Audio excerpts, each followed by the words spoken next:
In a world where nations were built by wars and empires forged through bloodshed, one man dared to defy the norm. His weapon, truth; his shield, nonviolence; his battlefield, the hearts of millions. This is the story of Mohandas Karamchand Gandhi, born on October 2nd, 1869, in the serene coastal town of Porbandar in western India. Little did the world know that this shy, soft-spoken boy, who feared the dark and struggled with self-confidence, would one day become the beacon of hope for an entire nation. India, under British rule, was a land of deep despair. Its people, burdened by poverty and oppression, yearned for freedom. But who could challenge the might of the British Empire? Enter Gandhi, a man who believed that the strongest weapon of all was the human spirit. In 1893, Gandhi's life took an unexpected turn. As a young lawyer, he traveled to South Africa to assist a client. He wore a fine suit, carried himself with dignity, and sat in a first-class train compartment. But then it happened. The conductor, seeing an Indian man in a seat reserved for whites, demanded Gandhi move to third class. Gandhi refused, and for that he was thrown off the train.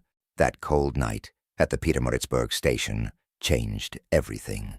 Gandhi could have chosen anger. He could have walked away. Instead, he chose to fight. Not with violence, but with truth. This was the birth of Satyagraha, a revolutionary idea of nonviolent resistance. Gandhi organized Indians in South Africa to resist unjust laws. They burned identity cards, boycotted oppressive policies, and stood together. This was Gandhi's first real battle, a battle won not with fists, but with faith. In 1915, Gandhi returned to India, a land yearning for freedom. But before he could lead a nation, he had to understand it. Gandhi traveled far and wide, visiting villages, talking to farmers, and living among the people. He saw their suffering, the crushing poverty, the heavy taxes, and the hopelessness in their eyes. Gandhi believed that true freedom began with self-reliance.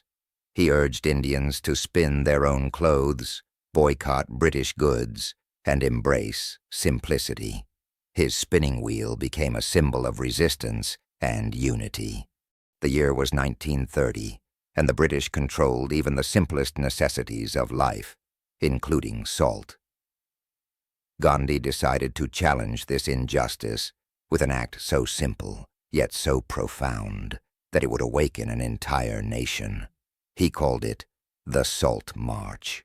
For 24 days, Gandhi walked 240 miles to the Arabian Sea, joined by men, women, and children from all walks of life. Together they defied the British monopoly by making their own salt. It wasn't just an act of rebellion. It was a spark that ignited a nationwide movement of civil disobedience. The Salt March captured the world's attention.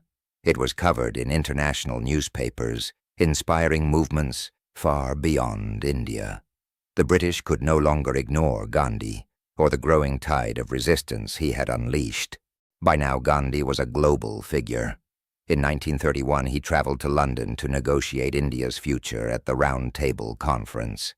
Clad in his simple white dhoti, Gandhi sat among the world's most powerful leaders, a living symbol of humility and strength.